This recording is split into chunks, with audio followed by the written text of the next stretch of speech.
New York has announced that they will be looking into Amazon allegedly firing an employee for speaking up about the conditions in one of their distribution centers on Staten Island, a warehouse where theoretically they were not taking coronavirus seriously. People had gotten it, and they were just expecting people to go about their day, work, and possibly be exposed to it. So I want to give you all the details on this. Amazon said it fired Smalls, this is Chris Smalls, former employee of Amazon, for showing up to work after being in contact with a colleague who was diagnosed with COVID-19 and being asked to stay at home. Smalls denied this, saying that his manager told him to self-quarantine on Saturday and that he hasn't been inside the Staten Island facility since, only outside the building in the parking lot to protest on Monday, where he says he tried to stay 6 feet away from other people. Now, he says he recently organized a walkout of about 50 people at a fulfillment center in Staten Island to protest the company's decision to keep the facility open, despite allegations that several associates there had already been infected with the disease. Smalls and other employees demanded that Amazon shut down the facility for a minimum of 2 weeks, theoretically to stop if there was any germs on anything, potentially die, but also get it cleaned out, and provide workers with better health protections from coronavirus. Let's go to JR now.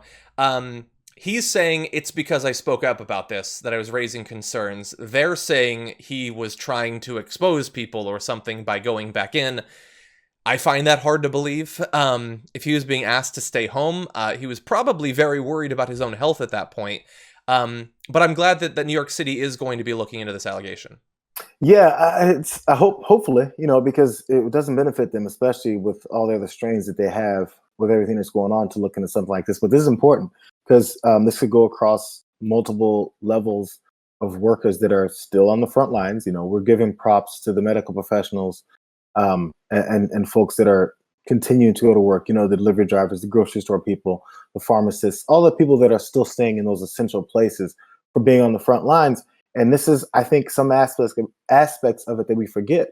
We're like, oh, thank you. The delivery driver is out here risking his life. There's people in the warehouses still. There's people still putting things together. And who knows the level of contamination and contagion that's happening there as well. From subways and all that stuff. Yeah. Those things are, I believe, still need to be sanitized. Yeah.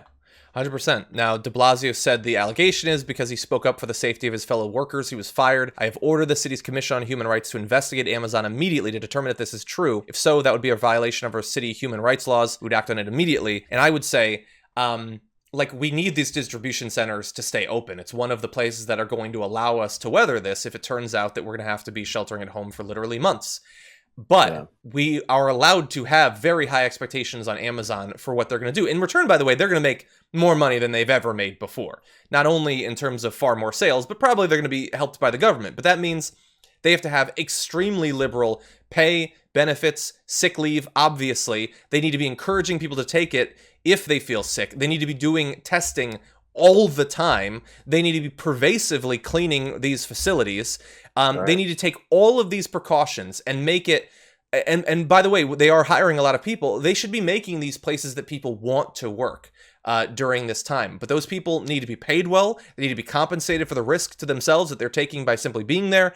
And they need to be assured that they are not risking their lives by working for Amazon during this time. Even if you're going to do it selfishly, I always wonder this about businesses. If you're going to be selfish and only think about yourselves and the bottom line and getting something done, you need your employees there. You need them to do it. You need them to play their part in the process of getting your product out. So if you don't care about their health and their safety and they end up sick, you're losing employees. Yeah. Oh yeah, sure, we'll hire another one. But then you go through that whole process and you just don't care about the health and safety of the people that are actually getting you to your bottom line. Yeah. I don't understand it. Even if you're selfish, part of being selfish is making sure the people that are helping you take as much money as possible are there. Yeah. Yeah. And so look, for everyone, all the employees like Chris Smalls who are, they're raising these concerns, that are letting people know what's going on in these facilities, we desperately need this.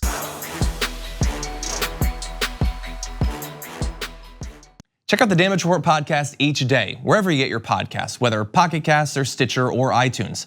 You can join me as I give you the news and stories you want, with a range of co-hosts and interview guests jumping in on the fun each day. Again, that's the Damage Report, wherever you get your podcasts. And if you get them at iTunes, don't forget to rate and review. Sometimes I'll read them live on the show.